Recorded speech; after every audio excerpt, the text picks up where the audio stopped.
Here comes the winter solstice on December 22nd at 3:27 a.m.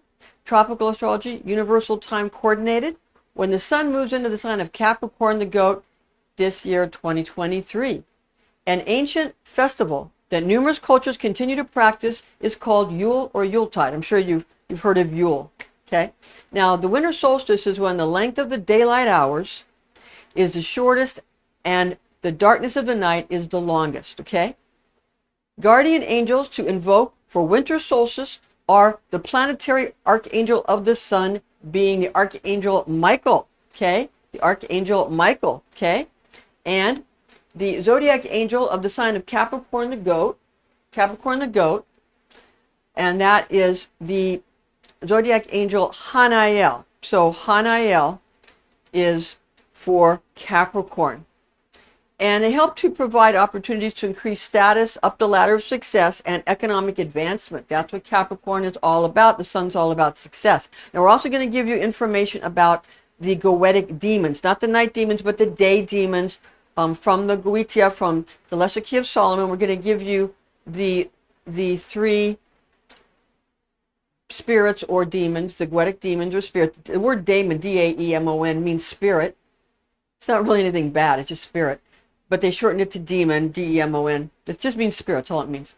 And they have specific things that they do. And I'm just going to, it's a little introduction to these things and which Goetic demon will be actually in effect at the moment of the winter solstice, when the sun actually moves right into Capricorn. Okay.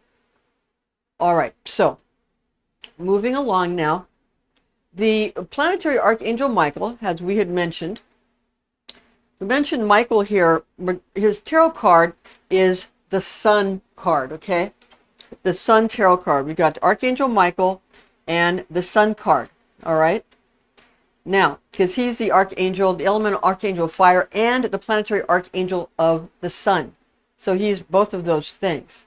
Now, the Hebrew letter for the sun and for Michael, the archangel, is Resh. Okay. The Hebrew letter Resh. Now, it's an interesting thing about the Archangel Michael, and this is a good opportunity to get into this. Since we're going into the Goetia, we're talking about the angels and the demons, and the good and the bad, and the day and the night. He's got to have both. You can't have one without the other, and you understand. Okay? Now, most people are familiar with Michael sort of with his sword stepping on a dragon or a serpent or a snake and, destroying it or subjugating it, that kind of thing. Okay? Now, what does the snake or the dragon that Mother Mary stands on? Well, actually, Kuan Yin stands on a dragon. You see pictures of Kuan Yin, she's riding a dragon. You see pictures of Mother Mary, she's riding on a snake. Okay? She's standing on a snake. Okay? Maybe she's surfing on it. I don't know. But point is, what's the point? The Chinese year of the dragon comes before the year of the snake. Okay? It's about the Chinese astrology clock. That's what it is. That's what the Bible has in it. That's what all that stuff is. Even the 144,000, it's all from Mayan astrology and the long and short counts and all those things. And we'll go into that because I'm getting into Mayan astrology right now. And you can check it out in the community. I put every day, I put a little fortune cookie for you. I call myself the fortune cookie sometimes, not just the astrology angel. I put a little fortune cookie in this. You can, a little reading so you can see what that day will bring, and it's for the Mayan calendar, okay? Because there's 20 signs and there's 13 galactic tones, and those make permutations too. Anyway, so getting back to this now, what are we going here with the serpent? What does the serpent represent? Sorry about the tangent, okay? But what does the serpent represent? What is the dragon? What is the reptilian? What does the serpent represent? Besides the reptilian brain, which is for survival, it represents the Kundalini. The Kundalini, the sexual energy that comes up, the creative energy. Okay? The part of you that makes you attracted to your spouse or your lover or whatever. Okay? Now, if you see this on the church wall or the church front of the church or in this picture right here, boom, okay? You see that. Okay? And you see it in a movie, like you see a movie with a soldier fighting a dragon or a soldier fighting an alien, which looks like a dragon or monsters, dragons, the same thing. That's this picture, okay? And what does it do? It kills or dampens down or subjugates or pushes down and gets rid of, represses, suppresses, destroys the kundalini, depresses the sexual energy. And what happens? You stop being attracted to your spouse. You stop being sexually attracted to your lover. You break up. And you cheat on each other. Or maybe you don't, but you break up or you lose interest and you get other interests. Okay? All right. So then what happens? Then people get all upset. And then people got to go to confession because maybe they cheated. Okay? Or maybe you saw a movie and you don't go to church and you got to go to a psychiatrist because you broke up with your boyfriend, your girlfriend, your husband, your wife, whatever, yada, yada. Okay? No matter where you go, they're going to get you. Whether it's a movie or a church, they're going to get you because these are archetypes that are in your brain. Okay? These are archetypes. So there's another image of Michael I have in this statue where he's not standing on any dragon and he's not standing on any serpent or snake. He's just standing on a cloud. Okay? So in this one, he's not going to bother you too. It's not going to make you lose your sexual attraction to your husband, your wife, your girlfriend, your boyfriend. It's not going to make that happen. It's not going to cause you a problem. Or even better, if you want to increase attraction, to your love or your spouse, then what you want to do is you want to have a picture of someone who's riding on a great serpent like Quetzalcoatl, somebody riding on the great serpent, or riding on a dragon, somebody that rides a dragon like in House of Dragons. That kind of image will increase your sexual energy and your attraction to the person that you fell in love with in the first place, okay? Then that you were attracted to in the first place. It'll all come back, or it'll strengthen it. Now, so it's not that one is good and one is bad. It's not like that. It's relying upon what you're using it for, and the knowledge. You have to know what you're doing. Like a scalpel in the hand of someone who's not a surgeon will do you great harm, but a scalpel in the hand of a skilled surgeon will do you great benefit. So that's what I'm saying. The knowledge and the tools. There's the knowledge, and then these are the tools. The scalpel, okay, and you apply it properly at the right time. Now, a lot of people, so understand, are going to give you this to break you up with your lover, okay. You can counteract with this or with something with a picture of someone riding upon a dragon or riding upon a snake or hugging a dragon or hugging a snake or something like that, okay? So what I'm saying is, somebody that they have a lot of, they always show like Satan sitting with the serpent on him, or, pictures like that. They're friendly they're not scared of their own sexual nature. They're not scared of it because in our society we're taught to be scared of it. We're taught to kill it. To be terrified of it because it's reproduction, and they want to control that. They want to control your reproduction, especially they want to control women. I will put enmity between her seed and thy seed. Okay? To cause what? Fear. To cause what? To control. So it's all about control. So you need to understand it so you can use it to your benefit and not just have these things being done to you, but use it to your benefit. Okay, I didn't mean to go into all that, but I think it was important. I think it's really important because these things, they work. And if they didn't work, they wouldn't be used in churches and in plays and in movies and in commercials and in TV shows and on the internet and on all over websites and Facebook and YouTube and TikTok. They wouldn't be using all these things. Because I hear people, they even invoke words. And I'm going to make a video about that. There's words you can say that invoke certain lunar mansions that do certain things to you. Okay? All right, now we're going to move on, okay? So Planetary Archangel Michael, and the Sun, okay? And the Hebrew letter Resh. Resh is your conscious mind, your cerebral cortex. It's not the back of your mind, that's Kof. That's Resh is, and the Sun card is the front of the mind. That's your conscious mind. So be conscious of what you're doing when you use these things. Don't just willy-nilly throw things around tarot cards because you know what? They're based on lunar mansions. You know what? They have a big effect on you and it can hurt you or help you, but you need to know what you're doing. Because if you don't know what you're doing, they have more magical effect than they have predictive effect. Although I used them to make predictions with great success, but they have strong magical effect as well. So you need to know what you're doing. Okay, now, the magical colors that invoke the Sun are yellow, for the Queen Scale. So yellow for the Queen Scale, the receptive color hue, and clear pink rose for the King Scale Projective color hex. So clear pink rose, more like this color here, is for the projection from the King Scale. Okay, and the magical numbers for the Sun. Magical numbers for the Sun, because it's in the Sephira of Tiferet, which is the heart chakra in Kabbalistic teachings. The magic numbers of the Sun are 6, because it's the sixth chakra, but also 666, and 111, and 36, because it's from the magic square of the Sun, which is all mathematically figured out.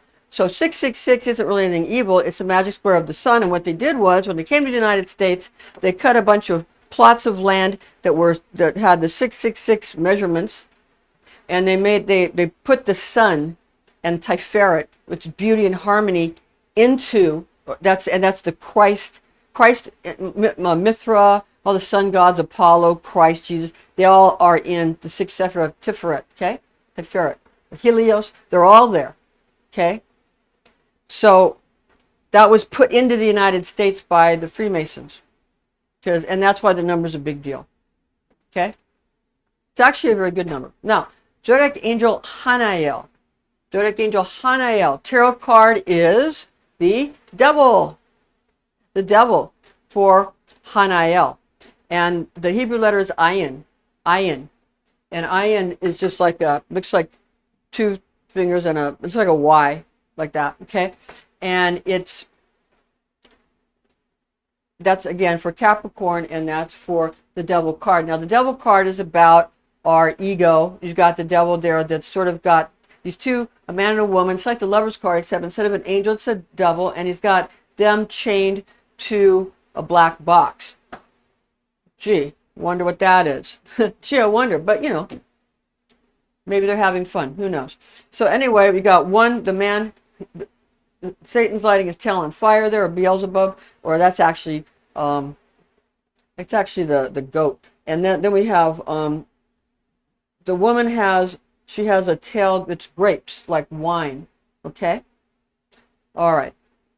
Now, it's Baphomet. I couldn't think of the word to save my life right now. I just saved it, Baphomet. Okay? The devil will give you, is good in a question about your physical strength. It's good to give you physical strength. And remember, you need some of that if they're killing that kundalini, okay? So, anyway, Hanael tarot card, the Devil, Hebrew letter Ayin. And we're going to move now to Capricorn's ruling planet of Saturn, okay? The ring planet Saturn, having the overseeing planetary angel is Cassiel.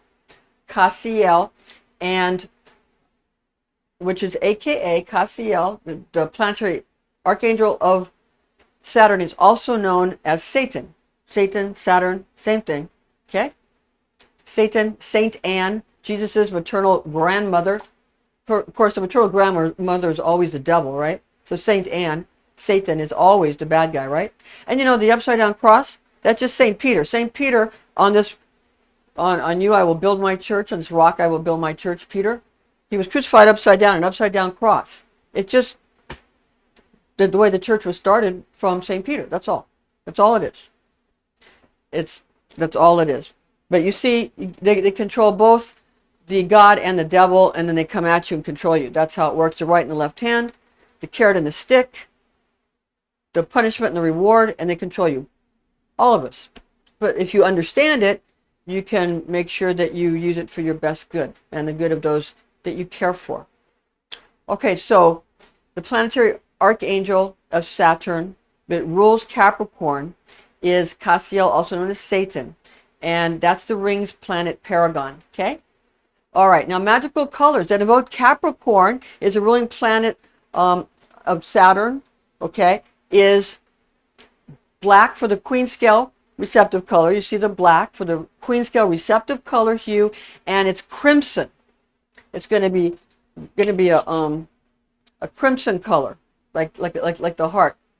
Okay, it's going to be a crimson color, but the crimson is actually a little maroon in that deep red. Okay, and you get that nice crimson, and that's for Saturn. That's the King projective color hex. Okay? Now, magical numbers for Saturn are 3 and 45 mainly, and also 9 and 15, all gotten from the magic square of Saturn, which is a mathematical thing. So it's not iffy, it's for sure because it's math. My dad always told me that math is everything, and indeed it is. Now, the planetary spirit of Saturn is Zazel. Zazel. And the planetary intelligence of Saturn is Agiel. Now, Goetic day demons are 3 in number, according to the Goetia, the lesser key of Solomon the king. And since I just wanted to show you, wanted to show you the Goetia, okay? Lesser key of Solomon the king. And it has all the demons, or the Goetic spirits, Goetic demon, daemon, it's the same word, okay? And this one is translated by Samuel Liddell and McGregor Mathers, and if you're in the magical community, I'm sure you know who they are, especially Mathers. And then, of course, the big one with the illustrations, Aleister Crowley, okay? Another big one. Now, all right, so the day demons, again, we got them from this book, and that's the Goetia, the lesser key of Solomon the king. Now, the first decan demon is Duke Berith of Venus, which will be in effect at the moment of the sun entering Capricorn. Now, Duke Berith sports a golden crown atop his head and adorns himself as a warrior. He wears red garb, riding astride a horse that is also red in color. He's got this great king with kind of a hooked nose, very strong face, with a golden crown that's riding very proudly in a red warrior outfit on a red horse, okay? And that's Duke Berith, okay? And he's of the planet Venus. Although he's a Capricorn demon, so he's also associated with Saturn because of Capricorn, but he is associated particularly with Venus, which will be in effect at the moment of the sun entering Capricorn. Now, so what we have is the first decan is what is activated when the sun enters Capricorn. The first decan is just entering, so he's the one that's going to be invoked at the moment of the winter solstice, okay? So he's the one. Now, Duke Berith has a capacity to transform any metal into gold, okay? Great. That's a great thing to know how to do, right? All us alchemists know that. Now then, as the sun or the Archangel Michael moves through the sign of the goat, okay? As he moves through the sign of the goat, the second demon is Duke Astaroth of Venus. He's also a Venus, although again, also associated with Saturn because it rules Capricorn. This is a Capricorn demon, but again, associated with Venus, portrayed as being a cruel celestial being riding upon a devilish draconian beast, grasping a snake, he also has halitosis. Duke Astaroth, the second decan, it's a Capricorn energy they're invoking when they talk about that in movies, or if you know someone that has that problem. You can give them a Tic Tac, or you can give them some Listerine. Now, Duke Astaroth skills include the various disciplines of progressive and enlightened minds, okay? So, again, Duke Astaroth's skills, he's really is good at the disciplines and the various disciplines of the progressives and the enlightened types of individuals, those types of leaning types of people, those types of minds, the very liberalized kind of people, okay, tolerant people, like to study liberal arts and that kind of thing, okay. Now, subsequently, the third decan demon is the Marquis Forneus of the moon. Again, associated with Saturn because of Capricorn. This is a Capricorn demon, but associated with the moon. Marquis Forneus, associated with the moon, depicted as having the appearance of a monstrous ocean beast. Okay? All right. Now, Marquis Forneus has a great faculty for many languages and a wonderful flair for speech making. So he's good at languages, speaking in tongues and many different languages, okay? And has a great flair for making a great speech, okay? Now, he has excellent influence in that he can sway gossips, okay? And thus establish a superior reputation for someone that knows how to invoke. I suggest you get this book. It's got all of the laymen that you have to have. There's like sigils that you use for them. And there's also pictures of them. And I described them to you. But great book to have. Okay, so thanks for joining us, and See you soon for the next installment. See you next week.